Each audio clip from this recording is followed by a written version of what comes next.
다 함께 사도신경으로 우리의 신앙을 고백하겠습니다. 나는 전능하신 아버지 하나님 천지의 창조주를 믿습니다. 나는 그의 유일하신 아들 우리 주 예수 그리스도를 믿습니다. 그는 성령으로 잉태되어 동정녀 마리아에게서 나시고 본디오 빌라도에게 고난을 받아 십자가에 못 박혀 죽으시고 장사된 지 사흘 만에 죽은 자 가운데서 다시 살아나셨으며 하늘에 오르시어 전능하신 아버지 하나님 우편에 앉아 계시다가 거기로부터 살아있는 자와 죽은 자를 심판하러 오십니다. 나는 성령을 믿으며 거룩한 공교회와 성도의 교제와 죄를 용서받는 것과 몸의 부활과 영생을 믿습니다. 아멘. 다 함께 찬송가 433장 함께 찬양하겠습니다. 433장 함께 찬양하겠습니다. 귀하신 주여 날 붙드사 주께로 날마다 더 가까이 저 하늘나라 나 올라가 구주의 품 안에 늘 안기어 영생의 복 받기 원합니다. 봉헌한 물건 나 없어도 날마다 주께로 더 가까이 내 죄를 주께 다 고하니 주님의 보혈로 나 씻으사 눈보다 더 희게 하옵소서. 간악한 마귀 날 꾀어도 주 예수 앞으로 더 가까이 이 세상 속한 그 허영심 또 추한 생각을 다 버리니 정결한 마음 내게 늘 주소서. 이 세상 내가 살 동안에 주께로 날마다 더 가까이 저 배는 천국 나 들어가 한없는 복락을 다 얻도록 풍성한 은혜를 주옵소서. 아멘. 오늘 하나님께서 우리에게 주시는 말씀은 요한복음 13장 1절과 2절 말씀. 오늘 하나님 우리에게 주시는 말씀은 요한복음 13장 1절과 2절 말씀. 우리 함께 읽겠습니다. 유월절 전에 예수께서 자기가 세상을 떠나 아버지께로 돌아가실 때가 이른 줄 아시고 세상에 있는 자기 사람들을 사랑하시되 끝까지 사랑하시니라. 마귀가 벌써 시몬의 아들 가룟 유다의 마음에 예수를 팔려는 생각을 넣었더라. 아멘. 우리가 예수님을 영접하고 신앙생활하는 가장 중요한 이유 중에 하나를 에베소서에서는 이렇게 말씀하는데요.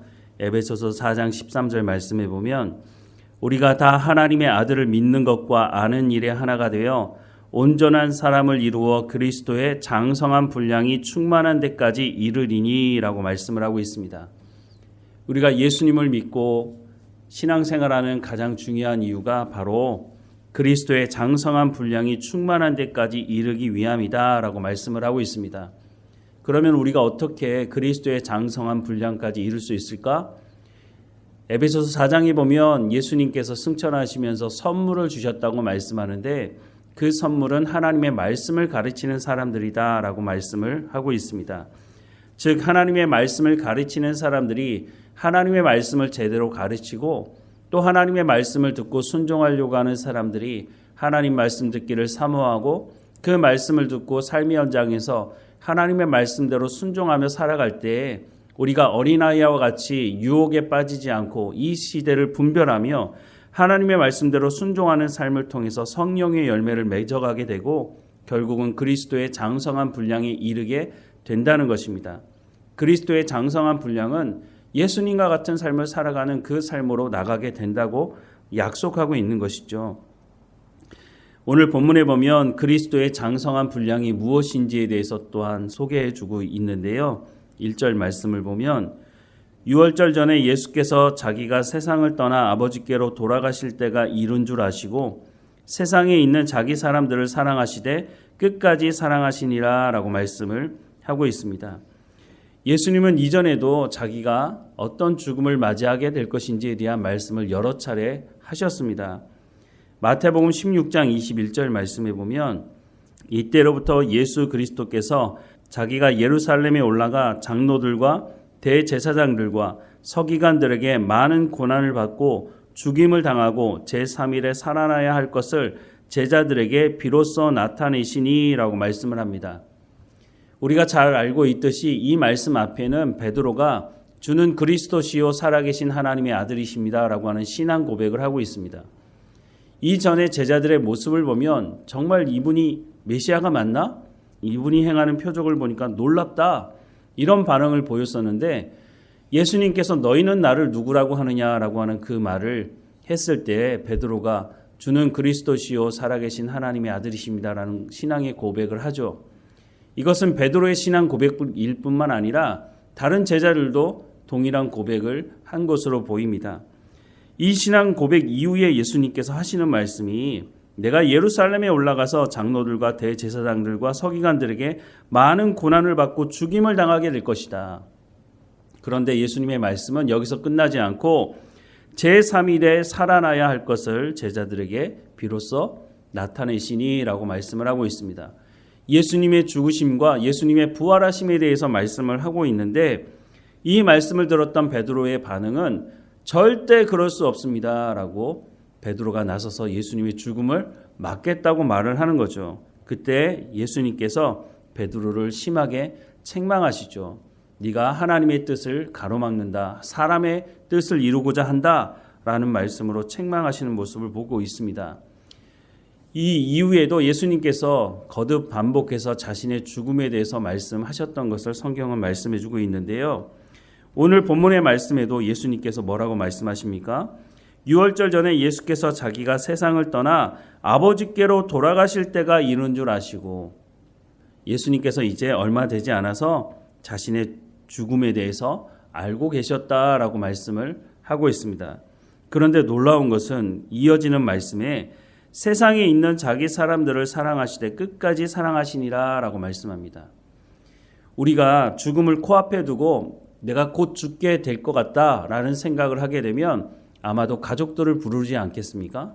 그 가족들을 불러서 정말 마지막 말을 할 수 있다면 여러분 어떤 말을 하고 싶으시겠습니까?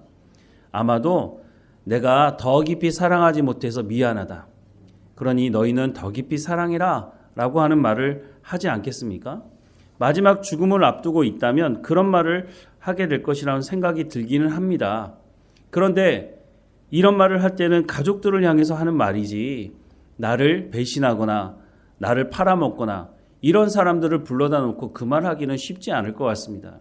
그런데 예수님이 끝까지 사랑하셨다고 하는 그 대상들은 어떤 사람들입니까? 가룟 유다가 대표적 아닙니까? 가룟 유다는 예수님을 팔아먹을 생각을 하고 결국 예수님을 팔아넘기지 않습니까? 그러면 베드로는 좀 낫습니까? 베드로 물론 칼을 빼들면서까지 다른 모든 제자들은 예수님 다 버려도 저는 죽기까지 예수님 지킬 겁니다 라고 각오 결단을 하지만 그 베드로가 어떻게 했습니까? 예수님을 3번 부인하지 않습니까? 이런 제자들, 나머지 제자들도 마찬가지입니다. 다 예수님 버리고 배신하고 다 도망가지 않았습니까? 그런데 오늘 본문의 말씀에 예수님이 그 사람들을 끝까지 사랑하셨다라고 말씀합니다. 2절 말씀에 보면 마귀가 벌써 시몬의 아들 가룟 유다의 마음에 예수를 팔려는 생각을 넣었다라고 말씀을 하고 있습니다. 마귀가 아무리 예수님을 팔 생각을 넣으려고 한다 할지라도 가룟 유다가 그것을 거부한다면 그 생각을 집어넣을 수가 없다는 것이죠. 결국은 마귀가 가룟 유다에게 예수를 팔 생각을 넣었다고 하는 것은 가룟 유다가 예수님을 팔겠다고 하는 그 생각에 동의했다는 것입니다. 바로 이런 제자들을 예수님께서 끝까지 사랑하셨다라고 말씀을 하고 있습니다. 1절 말씀을 다시 보면 유월절 전에 예수께서 자기가 세상을 떠나 아버지께로 돌아가실 때가 이른 줄 아시고 세상에 있는 자기 사람들을 사랑하시되 끝까지 사랑하시니라. 어쩌면 이렇게 생각할지도 모르겠습니다. 예수님은 하나님 아니시냐? 하나님이시니까 그렇게 할 수 있는 거지. 그렇게 생각할 수 있는 것이 아니라는 것입니다. 예수님께서 겟세마네 기도에서 어떻게 기도하십니까? 할 수만 있다면 이 잔이 내게서 지나가게 해달라고 고백하고 있지 않습니까? 이 길이 얼마나 고통스럽고 힘들고 어려운 길이라는 것을 예수님 스스로도 너무나 잘 알고 계셨다는 것입니다. 여러분, 우리가 살다 보면 사람들과의 관계 속에서 배신당하는 일이 있습니다. 나를 속이는 사람을 만나게 됐을 때 참 괴롭죠. 그것도 내가 정말 믿고 신뢰하는 사람이 내 뒤통수 치고 나를 배신하는 일을 경험하게 되면 정말 그것을 극복하기가 쉽지 않습니다. 그런데 한두 명도 아니고 모든 제자들이 예수님 다 배신하고 도망가고 예수님을 팔아넘기는 제자가 그 안에 있는데 끝까지 사랑하셨다고 하는 것, 말은 쉽게 할 수 있지만 사실 그걸 받아들인다는 건 쉬운 문제가 아닙니다. 예수님께서 이 말씀을 하시고 있는 이 말씀은 사실 오늘 우리에게도 하시는 말씀이기도 합니다. 우리의 삶을 돌아보면 우리가 제자들보다 낫다고 과연 말할 수 있을까 하는 생각을 합니다. 물론 입으로는 우리가 그리스도의 장성한 분량에 이르기 원한다고 기도하기도 하고 내가 하나님 말씀대로 살아가겠다고 결단도 해보지만 여전히 내 욕심을 따라서 내 기득권과 내 이익을 따라서 먼저 생각하고 판단하는 모습이 우리의 모습 아닙니까? 물론 다시 돌아와서 회개하고 내가 주님 말씀 듣기를 원합니다. 내가 주님의 말씀대로 순종하기 원합니다. 말하지만 끊임없이 유혹하는 그 마귀의 유혹에 빠져들 때가 종종 우리의 삶 가운데 있는 것을 보게 됩니다. 오늘 말씀 앞에 우리가 서게 될 때마다 다시 한번 보게 되는 것은 눈물로 회개할 수밖에 없다는 것을 우리가 경험하지 않습니까? 세상을 떠나 아버지께로 돌아가실 때가 이른 줄 아시고 세상에 있는 자기 사람들을 사랑하시되 끝까지 사랑하시니라. 이 말씀 앞에 우리가 겸손해질 수밖에 없다는 생각을 하게 됩니다. 예수님께서 우리 가운데 이 길로 나오라고 말씀합니다. 내가 너희를 사랑한 것 같이 너희도 사랑하라는 그 말씀은 자신을 배신하고 도망갈 그 제자들까지도 사랑하고 품으셨던 그 주님의 마음을 너희도 기억하고 주께로 나오라고 말씀하시는 거죠. 허물과 죄로 죽었던 우리를 본질상 진노의 자녀였던 우리를 하나님께서 구원하셨다고 하는 것을 우리가 깊이 묵상할 때 오늘 본문의 말씀을 우리의 삶에 적용할 수 있지 않을까 하는 생각을 합니다. 하지만 쉽지 않습니다. 우리가 이 사랑 가운데 이 사랑을 깊이 경험하지 못하면 사실 이 말씀대로 살아가는 건 쉽지 않을 것입니다. 베드로가 나중에 예수님 만났을 때 예수님께서 베드로에게 말합니다. 네가 나를 사랑하느냐라고 묻습니다. 그 3번의 질문에 사실 베드로는 정확하게 대답을 하지 못합니다. 왜냐하면 자신의 연약함을 알기 때문입니다. 내가 또다시 주님을 부인할 수 있는 그런 사람 아닙니까? 내가 그런데 어떻게 주님을 사랑한다고 그렇게 말할 수 있겠습니까? 내가 하는 이 말을 나는 지킬 실력이 없습니다. 라고 정직하게 고백할 수밖에 없었던 것이죠. 우리도 주님 앞에 그렇게 고백할 수밖에 없죠. 하지만 분명한 약속이 있습니다. 성령을 보내셔서 우리로 하여금 그리스도의 장성한 분량까지 이르게 하시겠다고 하는 것이 하나님의 말씀이고 하나님의 약속이라고 하는 것입니다. 우리를 부르신 그 하나님의 사랑, 그 하나님의 은혜가 우리를 그 자리까지 인도하실 것입니다. 때로는 우리가 엎어지고 실수하고 우리가 죄 짓는 자리 가운데 그 유혹 가운데 빠지기도 하지만 하나님께서 우리를 붙들어 주신 그 은혜가 그렇게 쉽게 내가 한번 죄 저질렀다고 내가 실수했다고 하나님 포기하시는 분이 아니라고 하는 것입니다. 물론 그것을 우리가 악용해서는 안 되겠죠. 하나님의 그 사랑을 우리가 경험한다면 다시는 그 자리로 돌아가지 않아야 하겠죠. 하나님 내 가운데 사랑을 부어달라고 예수님께서 끝까지 사랑하셨다고 하는 이 사랑을 나도 행하기 원하는데 내가 그 사랑을 깊이 경험하게 하셔서 다시는 죄의 자리로 유혹의 자리로 빠져들어가지 않도록 하나님 내 삶을 주관하고 인도해달라고 나의 연약함을 하나님 앞에 고백하면서 그것을 핑계 삼는 것이 아니라 내가 주님 사랑 닮아서 주님과 동행하기 원한다고 고백하며 나아갈 수 있도록 우리의 삶이 하나님 앞에 온전히 헌신되는 삶이 될 수 있도록 우리가 주님 앞에 기도할 뿐만 아니라 하나님의 말씀을 우리의 삶의 현장에서 살아내는 그래서 성령의 충만함을 구하고 성령의 인도하심을 따라 살아가는 우리의 삶이 되기를 주님의 이름으로 축원합니다. 기도하겠습니다. 사랑하는 하나님, 우리의 연약함을 고백합니다. 베드로는 끝까지 주님 따르겠다고 말했지만 결국 예수님을 3번 부인했던 것을 봅니다. 가룟 유다도 처음은 예수님을 온전히 따르려는 마음으로 쫓아왔겠지만 결국은 자신의 탐욕을 쫓아 살아갔던 것을 봅니다. 우리는 어디에 있습니까?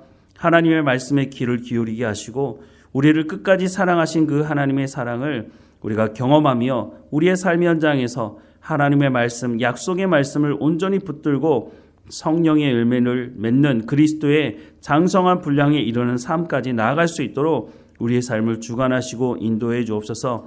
우리가 잘못된 길 갈 때에 주의 음성을 들을 수 있도록 말씀해 주시고 그 말씀을 마음에 새기고 하나님과 동행하는 삶을 살아갈 수 있도록 인도해 주옵소서.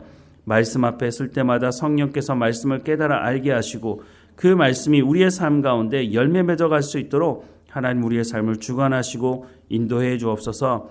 하나님 우리가 이렇게 믿음의 본을 보이는 삶을 살아갈 뿐만 아니라 우리의 자녀들에게 하나님이 누구이신지를 성령이 누구이신지를 예수님이 누구이신지를 증거하는 증인으로서의 삶을 살아갈 수 있도록 우리의 삶을 주관하시고 우리의 자녀들 우리의 삶을 통해서 하나님을 볼 수 있도록 우리 이웃들이 우리의 삶을 통해서 하나님을 발견하고 우리 가운데 당신은 하나님의 사람이라고 고백하는 말을 들을 수 있도록 우리의 삶을 주관하시고 인도해 주옵소서.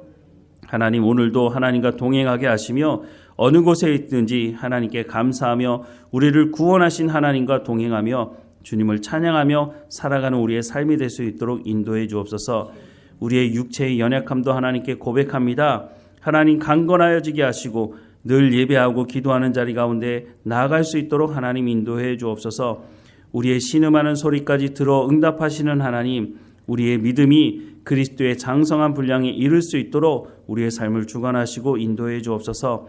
우리를 항상 인도하시는 하나님 감사하고 예수님의 이름으로 기도드립니다. 아멘. 하늘에 계신 우리 아버지, 아버지의 이름을 거룩하게 하시며 아버지의 나라가 오게 하시며 아버지의 뜻이 하늘에서와 같이 땅에서도 이루어지게 하소서. 오늘 우리에게 일용할 양식을 주시고 우리가 우리에게 잘못한 사람을 용서하여 준 것 같이 우리 죄를 용서하여 주시고 우리를 시험에 빠지지 않게 하시고 악에서 구하소서. 나라와 권능과 영광이 영원히 아버지의 것입니다. 아멘.